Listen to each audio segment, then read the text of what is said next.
Hello, everyone, and welcome back to the Easy English podcast, where we learn English the way people actually use it in real life. I hope you're doing well today, and wherever you're listening from, at home, on a walk, or maybe while cooking, thank you for choosing to spend this time with us. And before we get comfortable and dive in, just one small thing.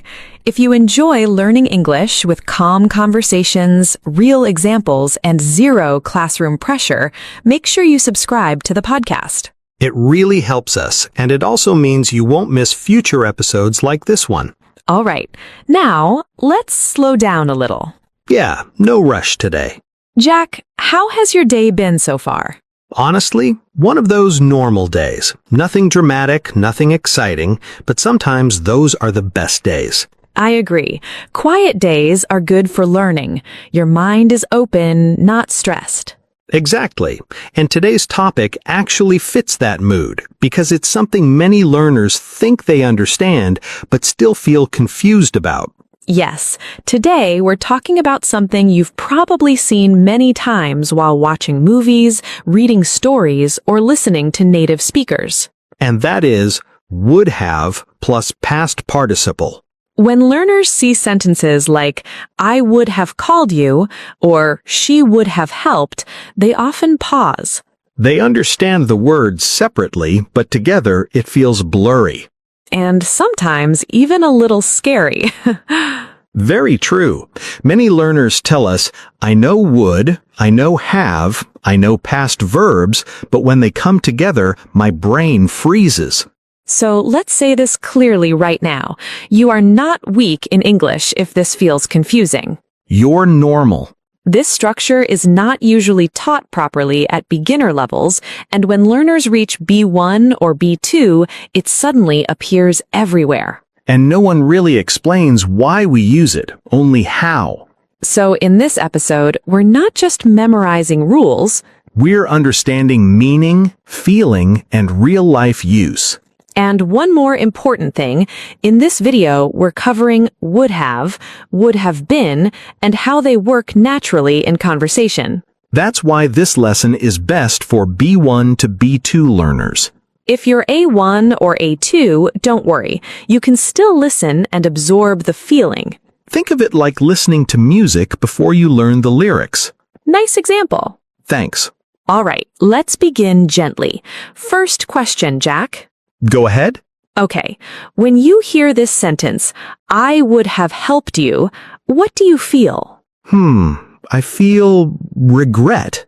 Exactly. That's the key emotion here. Would have often carries a feeling, not just information. It talks about a past action, but not a real past action. It talks about a past possibility that did not happen. Let's break that slowly. Yes, slowly, no jumping. Imagine yesterday your friend was moving to a new apartment. Okay. You wanted to help, but you were sick. So I didn't go. Today, you meet your friend and say, I would have helped you, but I was sick. That sentence tells us three things. Yes. First, you wanted to help. Second, you didn't help. Third, there was a reason. This is the heart of would have. It's not about what happened. It's about what could have happened but didn't. Many learners confuse this with simple past. Right. If you say, I helped you, that's a real action. But I would have helped you lives in an imaginary past. A past that exists only in your mind. And in English, we use this structure to talk about regrets, missed chances, polite explanations, and reflections. That's why this structure is very human language. Yes, native speakers use it when they look back and think, if things were different. Let's look at another example. Okay. You would have passed the exam, but you got sick. So what does this mean? It means you didn't pass. But you had the ability. Exactly. The situation stopped you. This is important. Would have often shows ability plus condition. If the condition was different, the result would be different. Now let's talk about form, but without pressure. Yes, just understanding, not grammar fear.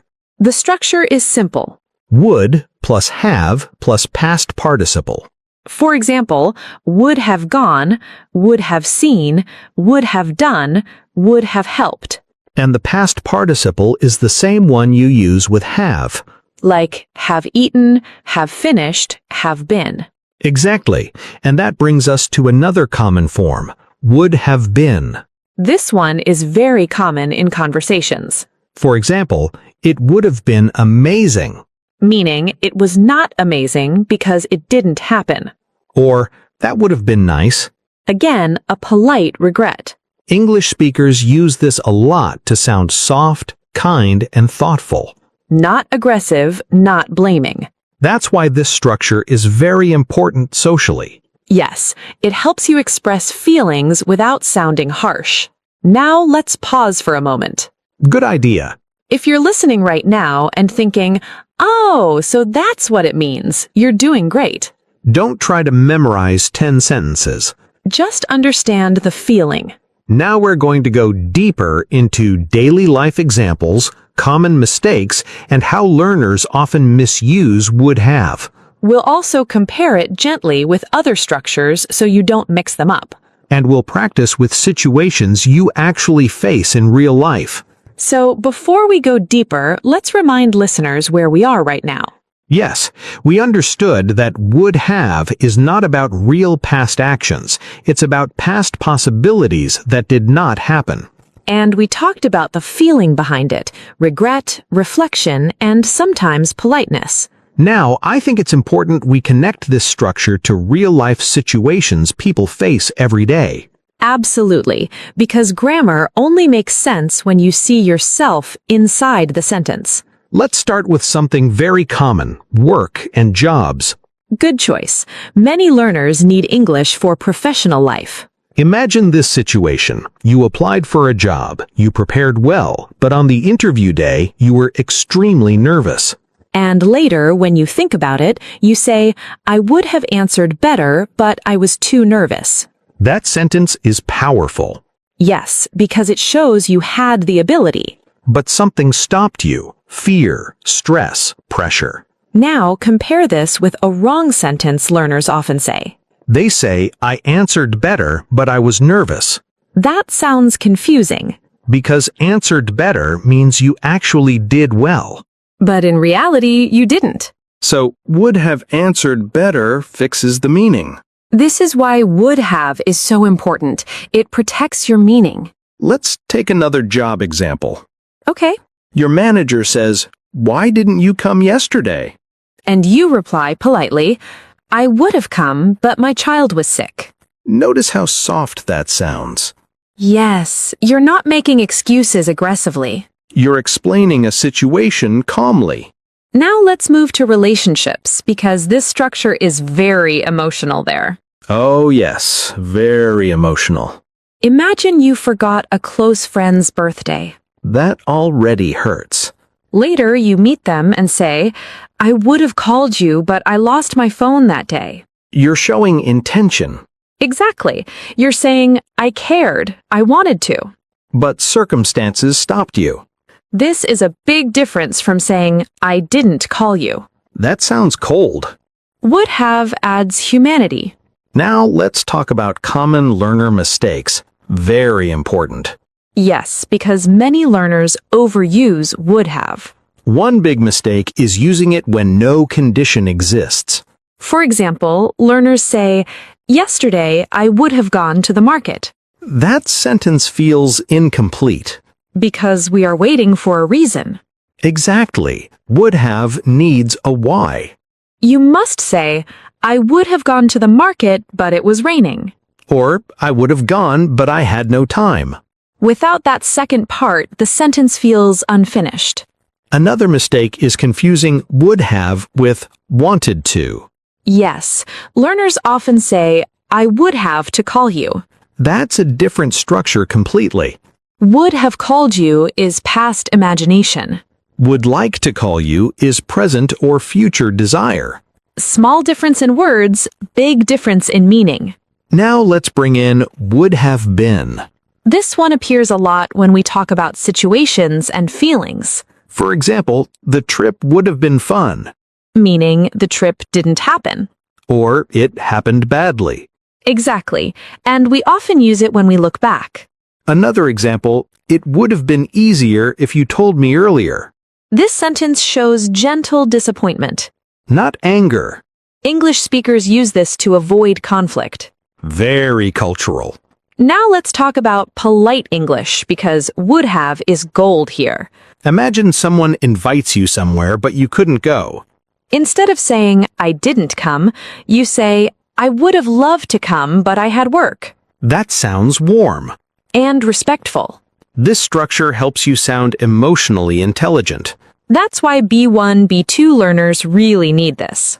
Now let's do a small comparison to clear confusion. Okay, I didn't help him. Just a fact. I couldn't help him. Shows inability. I wouldn't help him. Shows refusal. I would have helped him. Shows willingness but no opportunity. 4 sentences, 4 different meanings. This is why grammar is not boring, it's meaning. Exactly. Now let's slow down again. Yes, let listeners breathe. If you're listening and thinking, wow, I've heard these sentences so many times but never understood them like this, that's progress. You don't need to use would have perfectly tomorrow. Just start noticing it in movies, in conversations. In your own thoughts. We're going to practice more deeply. We'll use daily routines, family situations, mistakes learners make while speaking. And we'll gently correct them, no pressure. So now that we understand what would have and would have been really mean, this is the part where most learners feel stuck, using it while speaking. Yes, because understanding is one thing, but when the mouth opens, the brain suddenly goes blank. Very true.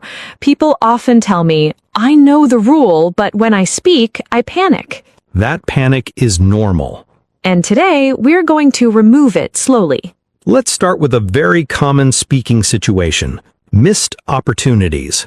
Imagine someone says to you, why didn't you join us yesterday? Many learners reply with something like, I was busy.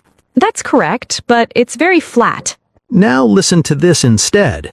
I would have joined you, but I had a family commitment. Do you feel the difference? The second sentence feels warmer. It shows intention. And it sounds more natural in real conversation. Now let's look at a mistake learners often make. They say, I would have joined you, This is very common. because they forget the past participle. So let's slow it down. Would have plus past participle. Join, joined. Help, helped. Go, gone. Do, done. Say, said. If you remember this pattern, half your problem is solved. Now let's bring this into daily life English, not exam English. Yes, because nobody speaks like a grammar book. Imagine you're talking about health. Okay. You say, I would have exercised more, but I was too tired after work. That sentence sounds very real. And very human. Now compare it with this incorrect sentence learners say. I would exercise more, but I was tired. That sounds confusing. Because would exercise feels like a habit. But here, we're talking about the past. So would have exercised is the correct emotional time. Let's move to family situations, because people talk about this a lot. Yes, especially regrets. For example, I would have called my parents earlier, but I got busy. This sentence carries emotion It carries honesty. and no drama. Now, let's add would have been more clearly. Good idea. Imagine someone says, how was the party? And you reply, it would have been fun, but I arrived very late. Meaning, the fun part was already over. Exactly. Now, a learner mistake here is saying it would be fun, but I arrived late. That mixes time. English is very sensitive about time. So always ask yourself, am I talking about a past situation that didn't go as expected? If yes, would have been. Now let's practice thinking aloud, which helps fluency. Yes, this is very important. Instead of staying silent, you can say things like, I would have said yes, but I needed more time to think. This buys you time. And keeps the conversation flowing. Now let's talk about social pressure situations. Oh, this is a big one. Someone invites you somewhere you didn't want to go. Later, you explain, I would have come, but I wasn't feeling well. Notice how polite that is. English speakers value soft language. This structure helps you sound respectful. Now, let's do a real spoken correction example. Okay. Learner says, I didn't tell you because I forgot. Correct, but very direct. Now soften it. I would have told you, but it slipped my mind. That sounds more natural. More adult. Now, something very important for B1 to B2 learners. Yes. Don't overuse would have. Exactly.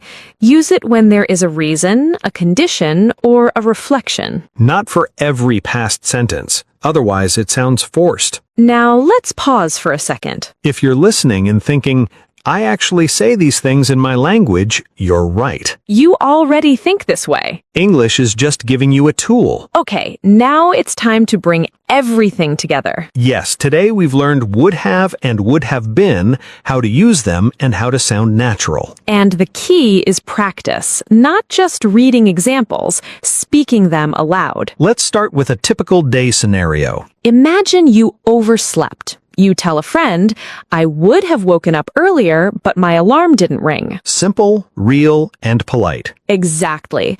And if your friend asks, did you miss breakfast? You can say, yes, I would have eaten breakfast, but I was running late. See, that shows intention, past action, and reflection. Now let's go to a work scenario. Many B1, B2 learners struggle here. Yes. Imagine you missed a meeting. You can explain politely, I would have attended the meeting, but I got caught up in another task. Much better than just saying, I missed it.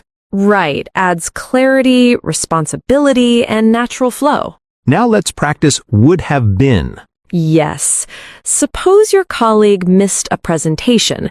You can say, it would have been helpful if you joined, but I understand you were busy. Polite, conversational, and empathetic. Exactly. And you can also use would have been with emotions. The party would have been more fun if you came. Notice how it implies the party was already happening. Yes, it's past, unreal, reflecting what could have happened. Now let's do a mistake correction session. Great idea. Learners often say, I would go to the gym, but I was tired. Not correct, because would go doesn't match the past unreal action. Correct version. I would have gone to the gym, but I was tired. Much more accurate, natural, and B1, B2 friendly. Another one, social situations. Imagine you forgot a friend's birthday. Many say, I would forget your birthday. Yes, very literal. The natural way, I would have wished you, but I completely forgot. See the difference? Adds emotion and context. Exactly. Now let's talk about conditional situations. Ah, yes, the classic if plus past perfect structure. Right. Example, if I had known about the sale, I would have bought more clothes. Or using would have been, if I had joined the meeting earlier, it would have been easier to understand the project. Notice how both reflect past hypothetical situations. Yes, that's why B1, B2 learners often love these. They sound smart without being complicated. Now let's do a fun real-life scenario. Okay? Imagine you're talking about a missed movie night. I would have joined you at the cinema, but my work ran late. Or adding would have been, it would have been amazing to watch the movie together. So you see, would have shows your intention, would have been shows the experience or feeling. Exactly, and you can mix them naturally in longer sentences. Yes, let's practice one more. Family situation. You forgot your mom's call. You can say, I would have called you earlier, but I was in a meeting. And your mom might say, it would have been nice to hear from you, but I understand. See, conversation flows smoothly. Real emotions, real situations. Now let's talk about common mistakes learners make repeatedly. One is using would instead of would have. Right, like saying, I would eaten breakfast. Oops, we need the past participle. Correct version, I would have eaten breakfast. Another one is mixing would have and present tense. I would have liked this movie. Nope, must be I would have liked this movie. Perfect. Always check the verb form. Now let's finish with a longer conversation example. Yes. Imagine two friends chatting about a weekend trip. Friend 1 says, I missed the hike yesterday. What happened? Friend 2, I would have invited you, but I didn't know your schedule. Friend 1, it would have been fun if I joined. Friend 2, next time I'll make sure to tell you. We would have all enjoyed it together. See, natural, flowing, and covers both would have and would have been. Exactly. The more you practice, the more these phrases become second nature. Yes, speak them aloud. Use in your daily life, even in small sentences. Don't worry about perfection. Small mistakes are okay. The goal is confidence and clarity. And remember, these structures make you sound polite, intelligent, and reflective. So friends, keep practicing, try your own sentences, and notice how conversations feel more natural. We hope today's session really helps you. And don't forget, consistency is key. Thank you for staying with us till the end. See you in the next episode. And keep practicing. Have fun with would have and would have been. Goodbye, everyone. Bye-bye. Take care.